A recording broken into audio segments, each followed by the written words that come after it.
한 좀 소심한 남학생이 그만 지갑을 잃어버려서 집에 가야 되는데 한 푼이 돈이 없었습니다. 마침 그 앞에 한 예쁜 여학생이 지나가니까 가까이 다가가서 조심스럽게 말했습니다. 저 회수권 한 장만 좀 꿔주세요 라고 이렇게 말을 건넸더니 여학생이 빤히 쳐다보더니 하는 말이, 저 그런데 혹시 시간이 있으세요 하고 여학생이 남학생한테 그렇게 묻는 겁니다. 얼굴도 예쁘게 잘생긴 여학생이 회수권 한 장 꿔달라고 하니까 시간이 있냐는 말에 이 학생은 반색을 하고 예, 저 시간 많습니다 라고 대답했습니다. 그랬더니 그 여학생이 한 말이 시간 있으면 걸어가 임마 하고 말하더랍니다. 우리에게 시간이라는 것이 과연 무엇인가? 우리에게 어떤 시간이 있는가? 우리가 시간이라는 것은 빌릴 수도 없고 또 시간이라는 것은 저축할 수도 없고 시간이라는 것은 한번 지나가 버리면 이건 다시는 돌이킬 수 없는 것이 시간입니다. 어떤 능력 있는 아버지가 자녀들을 찾아갔더니 그 자녀들한테 얘들아 내가 뭐 너희들한테 뭐 도울 것이 없니? 하고 물었더니 큰아들이 한 말에 이 아버지 저는 그만 강도를 만나서 가진 지갑을 뺏기고 시계를 잃어버리고 또 결혼 반지도 그만 이제 뺏기고 말았습니다 하고 이제 얘기하니까 아버지가 그래 걱정 말아라 아버지가 다 도와주마 아버지가 모든 것 이런 거 내가 다 이제 모든 거 보충해 주마 하고 말했습니다. 둘째 아들한테 너는 무슨 어려운 일 없냐 했더니 예 그만 친구와 가고 오해가 생겨서 그만 친구를 잃고 말았어요 라고 말하니까 그래 그럼 내가 내 친구를 만나서 오해를 풀도록 해주마 너무 걱정하지 말아라 말했습니다. 셋째 아들한테 너는 무슨 문제가 없냐 물었더니 아버지 저는 그동안 너무나 많은 세월들을 허송하고 말았어요. 그 숱한 시간을 잃어버리고 말았습니다 라고 말합니다. 그저 아버지가 이 셋째 아들한테 하는 말이 아들아 그것은 나도 어쩔 수 없구나. 잃어버린 시간은 하나님도 어찌할 수 없는 거란다. 내가 그 많은 시간을 잃어버렸으니 너는 지금까지 인생은 헛산 것이다. 이제부터라도 정신 바짝 차리고 내게 주어진 그 소중한 시간들을 낭비하지 않도록 애써야 된다 하고 이렇게 아들한테 당부를 이제 충고를 했다고 합니다. 우리에게 이제 이 시간의 문제 오늘 보면 41절은 야곱이 그 라반에게 이런 말을 하고 있습니다. 내가 외삼촌의 집에 있는 이 20년 동안 외삼촌의 두 딸을 위하여 14년 외삼촌의 양떼를 위하여 6년을 외삼촌에게 봉사하였거니와 외삼촌께서 내 품삯을 10번이나 바꾸셨으며 야곱은 자기 형과 아버지를 속이고 이 때문에 형의 보복을 피해서 그는 저 팔레스타인에서 저쪽 하란으로 도망을 왔습니다. 그리고 그 하란에서 외삼촌 집 하란에서 그는 20년의 세월을 보내고 이제 고향으로 돌아가려는 길입니다. 20년 가운데 처음 7년은 그 사랑하는 여인 라헬을 얻기 위해서 이제 무임 임금으로 7년 동안 봉사했는데 그래서 드디어 이제 내 사랑 여인을 내 품에 안았다 싶어서 결혼식을 치르고 하룻밤 전날 밤 보내고 나니까 자기가 결혼한 여인이 그 동생인 라헬이 아니라 레아라는 걸 알고 그는 이제 분한 마음에 그 외삼촌한테 이제 항의를 하니까 이곳에서는 그 작은 딸을 큰 딸보다 더 먼저 씹어낸 일이 없다. 내가 꼭 굳이 라헬도 아내로 삼기를 원한다면 7년을 더 일해라. 이래서 그는 또 이제 7년을 더 일해서 14년 동안을 그는 그곳에서 돈 한 푼 받지 못하고 일을 하게 됩니다. 그리고 나서 이제 자식들을 낳는데 자식들 낳고 나서 요셉을 낳은 다음에 고향으로 돌아가려고 하니까 여기서 이제 라반이 내가 이곳에서 더 일해라. 그동안 너도 인해서 하나님에게 많은 복을 주신 건 내가 잘 알고 있다.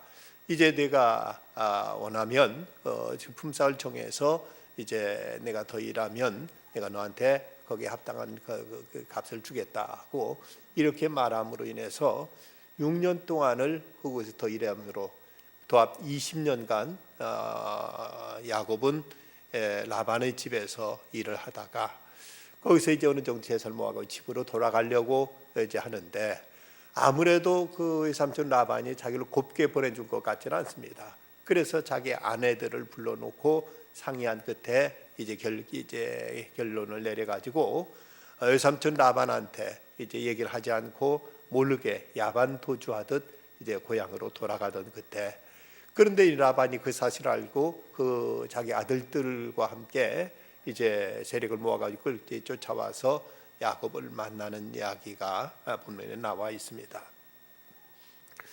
그런데 여기서 20년의 세월을 보냈는데 20년이라면 우리 옛말에 10년은 강산도비, 10년이면 강산도비 변한다고 했는데 20년이란 세월은 참으로 그에게 긴 세월이었습니다.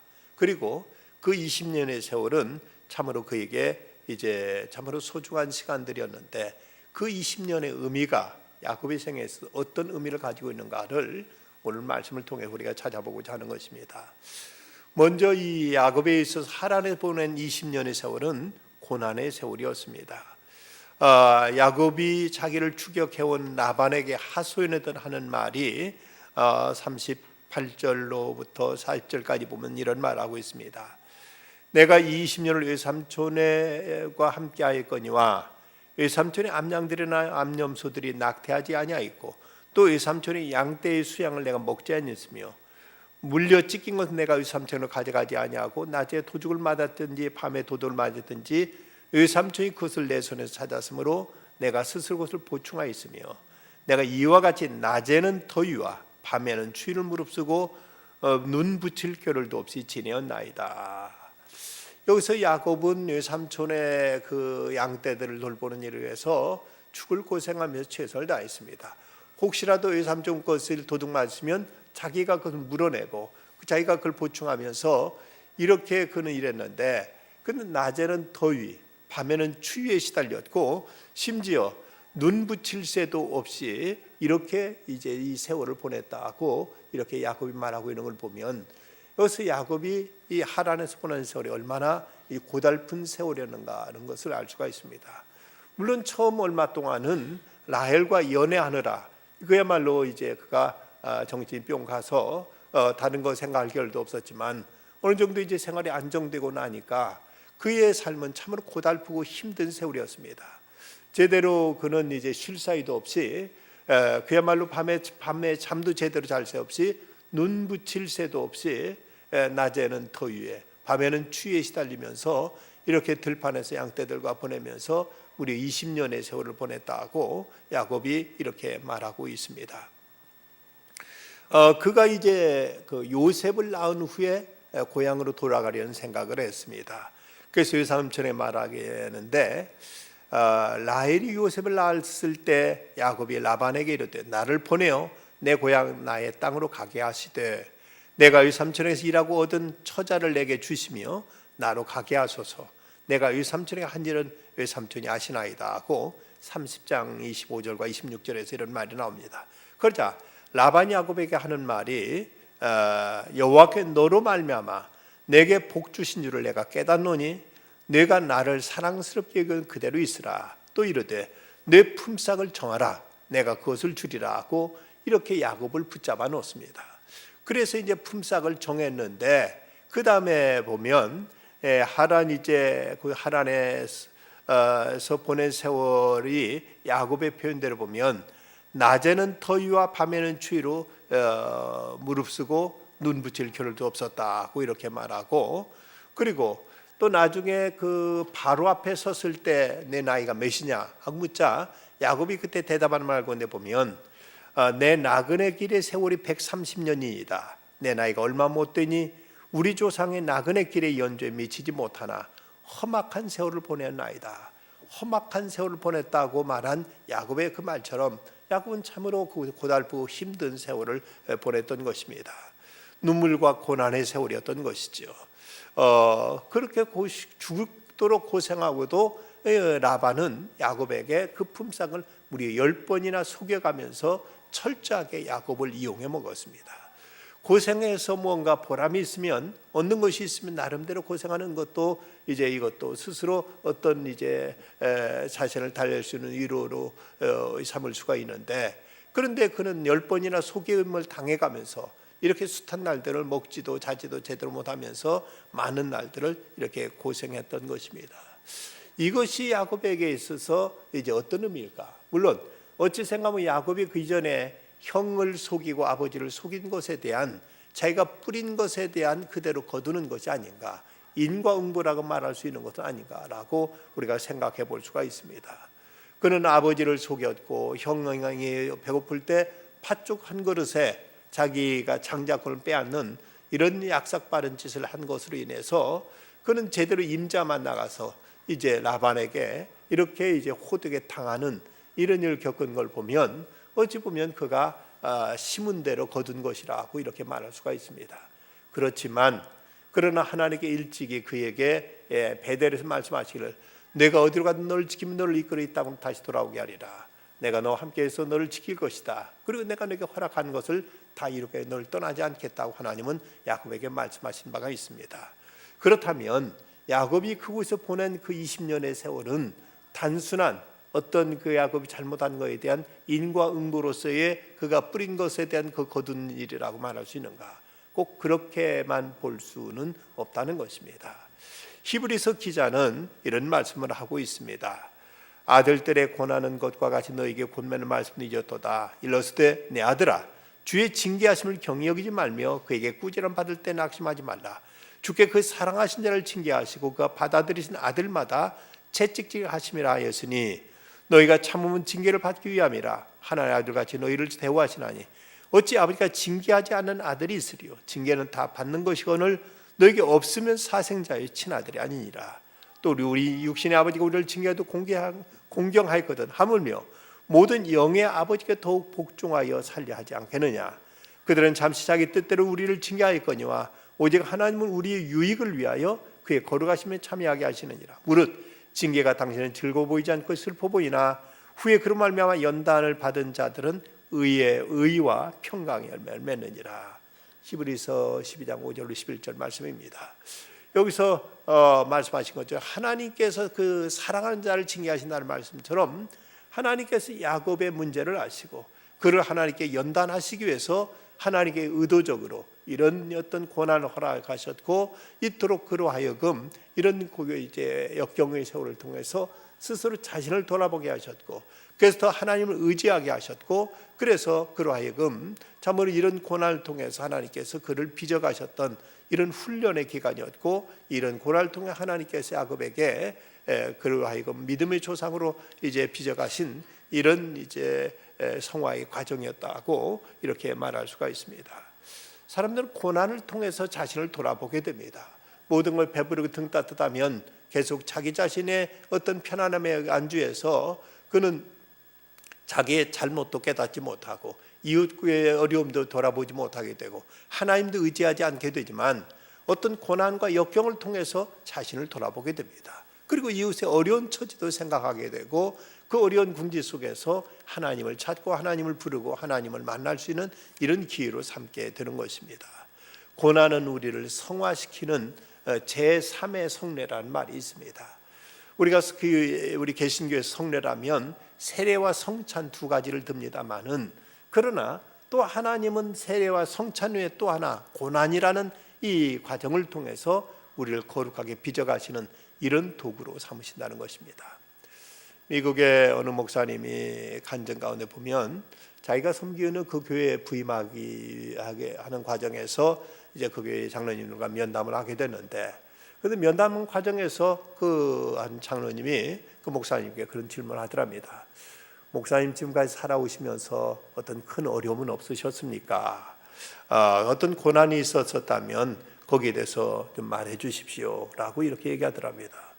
이 목사님은 자기가 지금 물론 어렵고 힘든 세월에 있었지만 특별히 이것이 고난 자기에게 있어서 참으로 큰 역경이었다, 이것이 자기의 큰 고난이었다 싶을 만한 그런 큰 어려움은 없었기 때문에 거기에 대해서 뭐라고 할 말이 마태가 없었고, 그런 마음속에 어떤 느낌이 생각이 들기를, 아니 장로님이 내가 무슨 죽을 곳에는 하기를 원했단 말인가? 그렇지 않으면 내가 그런 어떤 여기에 고난이 없었다면 나는 이 교회에서 사역할 만한 어떤 그런 자격이 없단 말인가 하는 어떤 거기에 대해서 이해가 되지 않은 부분이 있었습니다. 근데 어쨌든 이제 그 교회에서 사역하게 되는데 그로부터 얼마 후에 어느 날 이제 자기 그 사택 2층에서 쿵 소리가 나서 달려가 보니까 뛰어 올라가 보니까 자기 2살짜리 아이가 누워 있는 침대 위로 옷장이 넘어지는 바람에 아이를 그 위에 덮쳐버리고 말았습니다.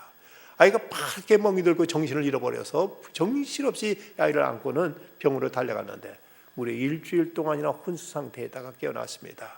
그런데 그 일주일 동안 아이가 혼수 상태에 있는 동안 얼마나 그의 마음속에 큰 충격과 아픔 속에서 하나님께 간절히 매달리고 하나님께 울부짖어 기도했는지 어쨌든 일주일 후에 아이가 깨어나게 되고 점점 마비됐던 것도 풀리면서 아이는 나중에 정상으로 돌아왔습니다. 그때 그 목사님이 깨달았던 사실은 그렇구나. 이 고난이라는 걸 통해서 우리가 정말 하나님을 머리로만 이해하는 것이 아니라 우리 삶 속에 실제로 살아계신 하나님을 만나게 되고 하나님 앞에 간절히 부르짖게 되고 이런 기회를 통해서 살아계신 하나님의 손길을 체험하게 되는구나.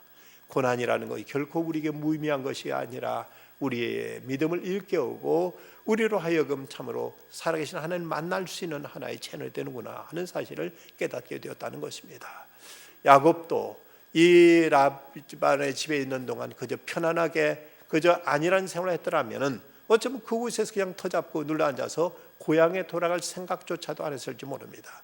그러나 그곳에서 20년의 세월 동안 눈 붙일 수 없이 고생스럽다 보니까 그는 이제 생각에는 아니다. 내가 언제까 이곳에 있어서는 안 되겠다.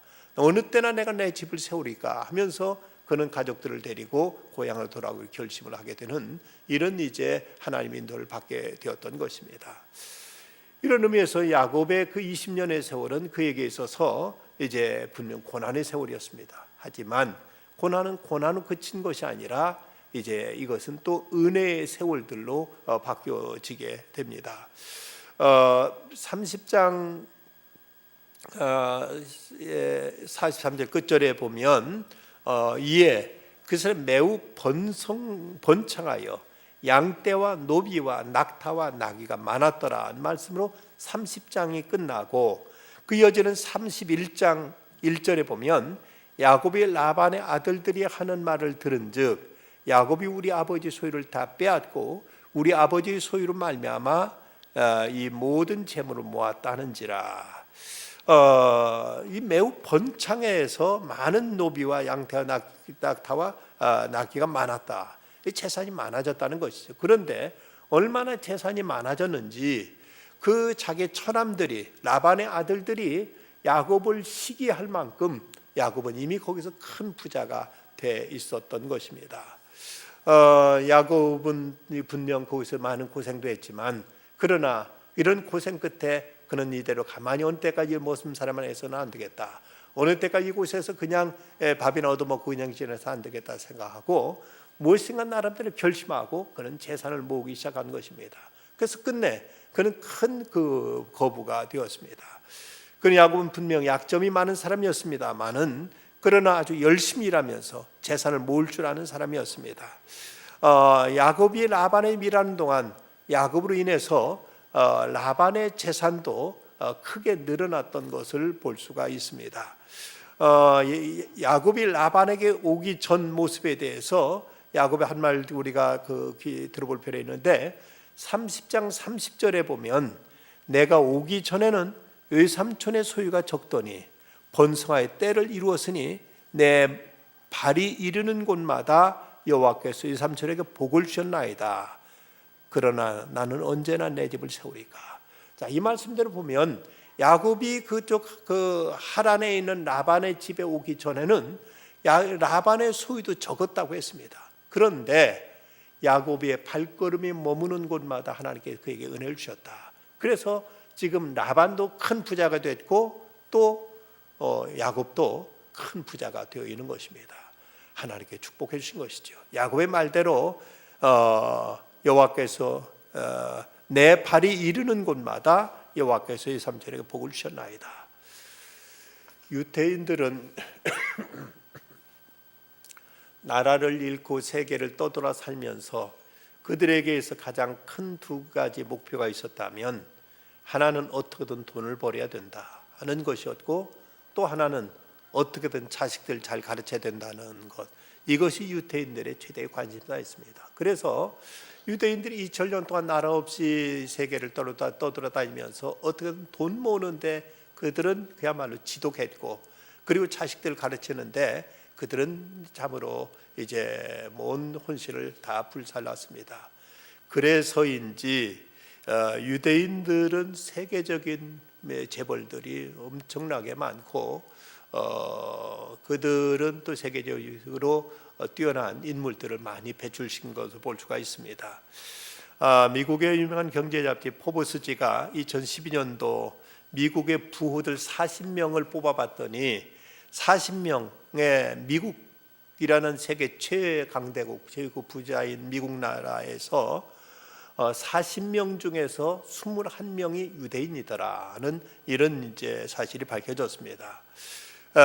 이로 인해서 미국에서 유태인이 월스트리트를 장악했을 뿐만 아니라 헐리우드과 미국의 언론 매체, 심지어 미국의 대통령 선출까지도 장악했다고 이렇게 이제 신문은 보도하고 있습니다. 미국에서 미국 전체 인구 가운데 유태인들이 차지하는 비율은 3%에 지나지 않습니다. 그런데도 놀라운 것은 그 3%밖에 안 되는 유태인들이 미국 전체 부의 70% 이상을 장악하고 있다고 합니다. 놀라운 일이죠. 3%밖에 안 되는 유대인이 미국 전체 부의 70%를 장악하고 있다. 이들은 미국의 경제, 금융, 정치, 외교 등 각 방면에서 중대한 영향을 미치고 그 힘을 과시하고 있는데, 미국의 자본시장에서는 곳곳 유태인의 그림자를 찾을 수 있습니다. 골드만삭스, 리먼 브러더스 등 유명 금융에서도 유대인들이 창립한 것이고, 그래서 월스트리트의 그 금융 엘리트들 중에서 50%가 유대인들이다. 뿐만 아니고 헐리우드의 유명 영화 제작사인 워너브라더스, 또 창시자가 바로 이제 폴란드계 유대인이고, 드림웍스, MGM 등 영화사 대주주도 다 유대인들이랍니다.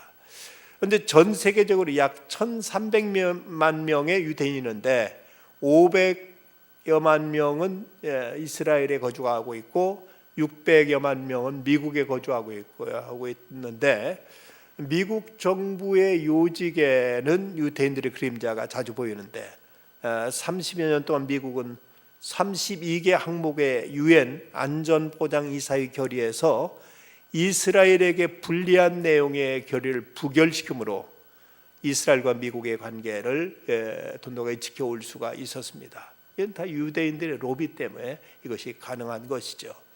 유대는 역대 미국 대통령 선거에도 막대한 자금력을 통한 이제 정치 자금 제공을 통해서 미국 대통령 선거에도 큰 영향력을 미치고 있는 것은 이미 알려진 사실들입니다.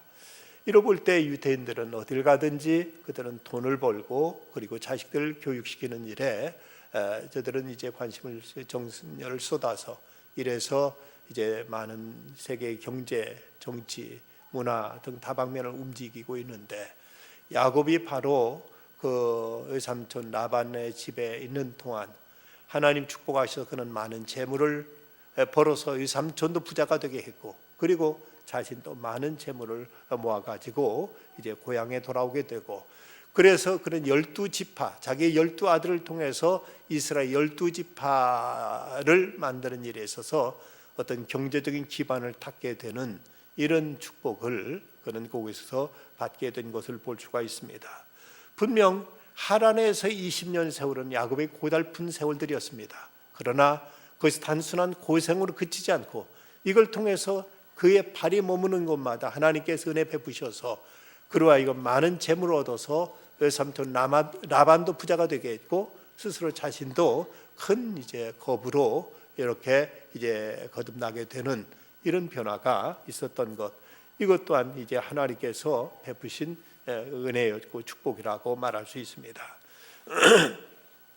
그가 그 하란에서 이제 외삼촌 몰래 도망쳐 올 때 이것을 알게 된 핫제 라반이 쫓아가서 야곱을 해치려고 했지만 그때 하나님께서 이 라반에게 나타나서 너는 선악간에 야곱에게 말하지 말아라 하고 말씀하시므로 야곱은 하마터면 그 라반에게 어떤 해를 당할 뻔했는데 하나님께서 또 이렇게 그를 지켜주셔서 무사히 그곳에서 이제 나올 수가 있게 된 것입니다. 이 모든 게 어떻게 가능했는가? 바로 하나님께서 야곱에게 베델에서 돌베개 베던 때 그때 하나님께 찾아오셔서 하나님께 그에게 하신 말씀, 나는 여호와니 너희 조부 아브라함의 하나님이요 이삭의 하나님이라. 내가 누워 있는 땅을 내가 너와 내 자손에게 주리니 내 자손의 땅에 티끌같이 되어 내가 서쪽과 동쪽과 북쪽과 남쪽으로 퍼져나갈지며 땅의 모든 족속이 너와 내 자손 말미암아 복을 받으리라. 내가 너와 함께해서 내가 어디로 가든지 너를 지키며 너를 이끌어 이 땅으로 돌아오게 할지라. 내가 허락한 걸 다 이루기까지 너를 떠나지 아니하리라는 하나님의 축복의 말씀이, 그 약속이 그대로 그에게 이루어진 것입니다. 하나님은 때로 우리에게 고난도 시련도 역경도 주시지만 그 자체가 우리를 고생시키는 것 자체가 하나님이 의도하시는 바는 아닙니다. 이걸 통해서 하나님은 우리에게 더 좋은 것을 주시기 위함이요 이걸 통해서 하나님께 우리들을 새롭게 하시고 우리를 변화시키려는 하나님의 섭리가 있음을 알아야 됩니다. 그래서 예레미야 선지자는 이렇게 말하고 있습니다. 여호와의 말씀이니라. 너를 향한 나의 생각은 내가 하나니 이건 재앙이 아니라 평안이요 너희 장래에 희망을 주려 하는 것이라.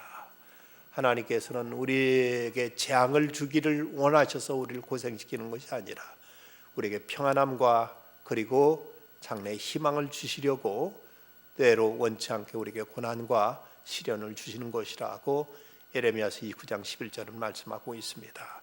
야곱에게도 하나님은 그에게 분명 고난과 역경을 주셨지만 이를 통해서 하나님 그를 축복해 주시고 그에게 이제 넘치는 은혜를 베풀어 주셨습니다.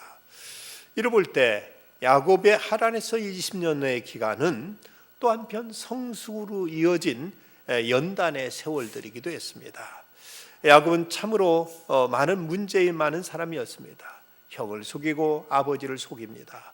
그런 아버지한테 자기가 형 에서인 척 하려고 이제 그 염소 새끼를 잡아다가 이건 제가 사냥해 온 고기입니다 라고 이렇게 거짓말했고, 또 형은 팔이라든지 목 같은데 털이 많으니 났는데 몸에 털은 자기는 매끈매끈한 살인지라 아버지를 속이기 위해서 염소 털로 자기의 팔뚝을 감고 이것을 아버지한테 부비면서 형인 척하는 이런 사기와 속임수까지 부렸던 것입니다.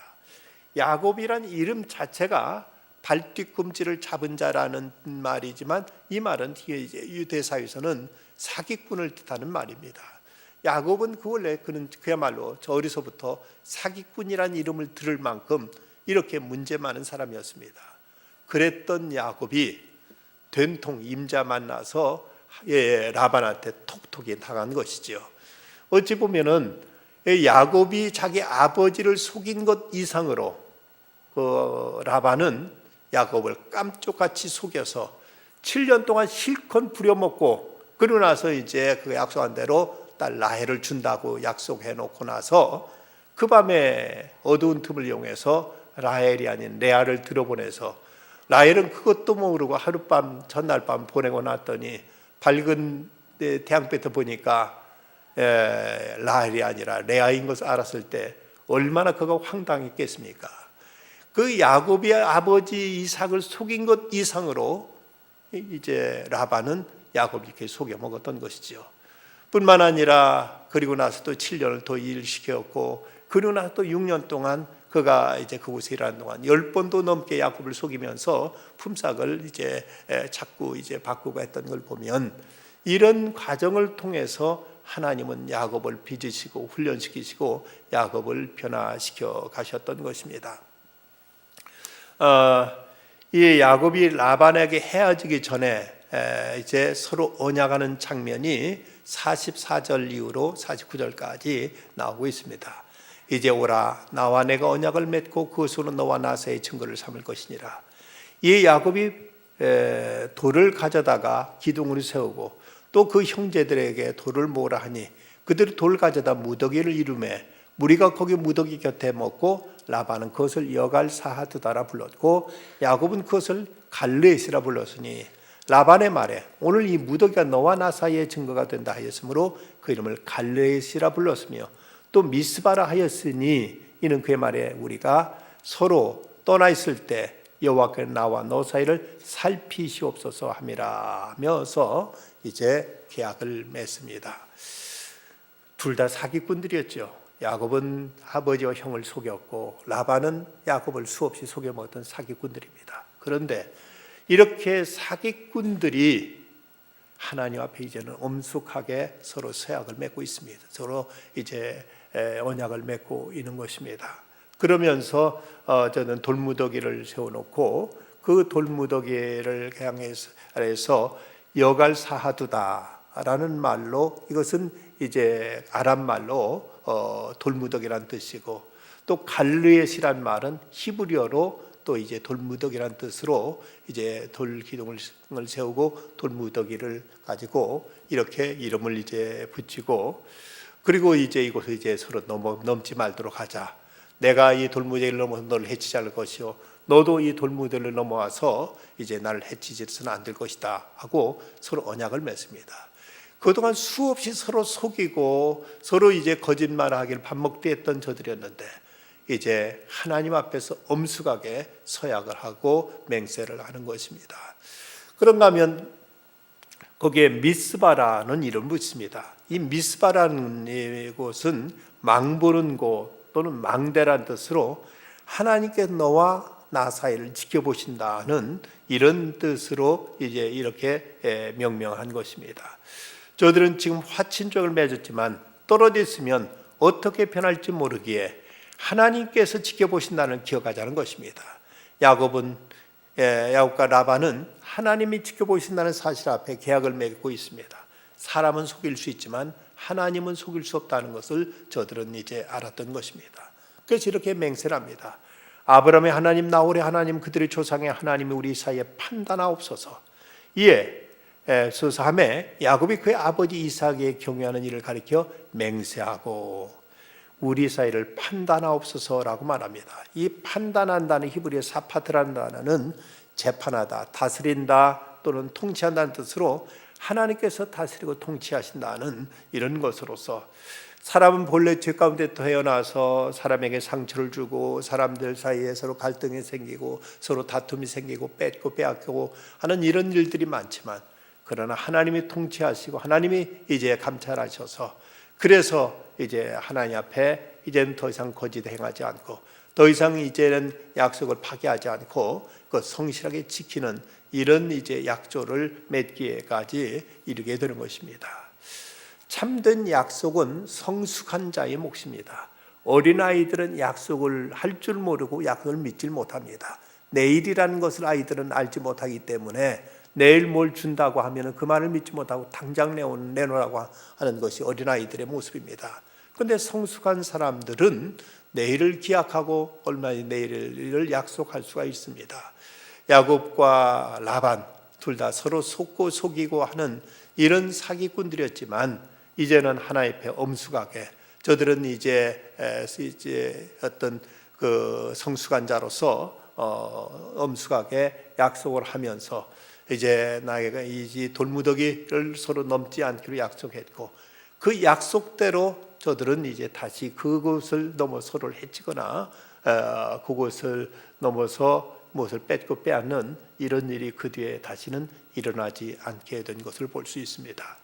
그리고 이제 그곳 헤어질 때 54절과 55절 보면 야곱이 또 산에서 제사를 드리고 형제들을 불러 떡을 먹이니 그들이 떡을 먹고 산에서 밤을 지내고 라반이 아침에 일찍 일어나 손자들과 딸들에게 입 맞추며 그들에게 축복하고 떠나 고향으로 돌아갔더라. 서로 죽고 죽이려고 쫓아왔던 발걸음인데 그런데 서로 입 맞추고 아름다운 작별로서 헤어지는 것입니다. 그리고 서로를 축복하는 아름다운 모습이 나타나 있습니다. 바로 20년의 세월, 그 세월 동안 많은 고난도 있었고 많은 어려움도 상처도 있었지만 이런 그 세월을 통해서 저들은 성숙했고 하나님께 개입하시니까 저들이 이제 서로 해치려던 사이가 이제는 서로 눈물 흘리면서 작별하고 입 맞추면서 서로 축복하는 이런 모습으로 변모될 수가 있었던 것입니다. 20년의 세월은 이것은 무의미한 시간 같았지만 결코 무익한 시간이 아니었습니다. 이런 시간을 통해서 하나님은 저들을 변화시켰고 저들을 새롭게 하셨습니다. 그렇다면 오늘 우리에게 주어진 시간들은 과연 어떻게 사용될 것인가? 20년 동안 하나님은 이제 야곱에게 내가 어디로 너를 지키며 너를 이끌어 이 땅으로 다시 돌아오게 할지라 내가 내게 허락한 것을 이루까지 너를 떠나지 아니하리라 하나님은 약속하셨고 야곱은 그의 고백대로 그의 발걸음에 머무는 곳마다 하나님 은혜 베푸셔서 늘 하나님을 의식하고 하나님과 함께하는 세월을 살았습니다. 그렇다면 우리 살아간 시간 속에도 하나님의 임재를 의식하고 하나님과 함께하는 삶을 살아가게 될 때 비록 이런 시간도 고난이 있을지라도 하나님은 이걸 통해 우리를 새롭게 변화시키시고 은혜의 시간들로 축복의 시간들로 우리를 이제 우리에게 하나님께 갚아줄 것입니다. 이 밤도 우리는 하나님께 예배드리기 위해서 이렇게 나왔다는 것, 이것이 바로 우리에게 주어진 시간들을 살리는 것이요 우리들의 주어진 시간에 생명을 불어넣는 것입니다. 세월을 아끼라 때가 악하니라고 말씀했는데 우리 세월을 아끼라는 이 말씀은 다르게 표현하면 세월을 살리라는 말씀입니다. Redeem the time, 시간을 대속하라는 말씀으로서 죽어가는 시간, 썩어져가는 시간, 허무하게 사라지는 시간들을 하나님의 말씀, 하나님과의 교제, 하나님에 대한 믿음의 고백과 결단으로 채워갈 때 우리의 시간들은 생명의 시간으로 바꿔질 것이고 이런 시간이 이제 결과에 있어서는 우리를 연단과 훈련으로 이끌어서 끝내 하나님의 축복으로 바꿔주실 것입니다. 우리에게 주어진 시간들을 소중하게 지켜가고 늘 하나님과 잇대어 살아가는 중에 우리의 살아간 모든 시간들이 생명의 시간이요 축복의 시간이요 은혜의 시간을 지켜갈 수 있는 우리들의 믿음의 삶이 되어야 되겠습니다. 기도하십시다. 거룩하신 하나님 감사합니다. 이 밤도 그저 무료하게 허무하게 보낼 수 있는 시간들이지만 주 앞에 나와 예배함으로 이 시간 속에 생명을 불어넣게 하심을 감사합니다. 어디 가서 무엇을 하든지 늘 하나님과 동행하는 저희들이 시간이 되게 하시고 주의 말씀 따라 행하는 시간이 되어서 이 시간 속에 하나님의 베푸시는 종 하나님의 이제 저에게 허락하시는 그 생명과 은혜와 축복이 넘치는 삶을 살아가는 저희들 다 되게 하여 주시옵소서. 예수님의 이름으로 기도드리옵나이다. 아멘.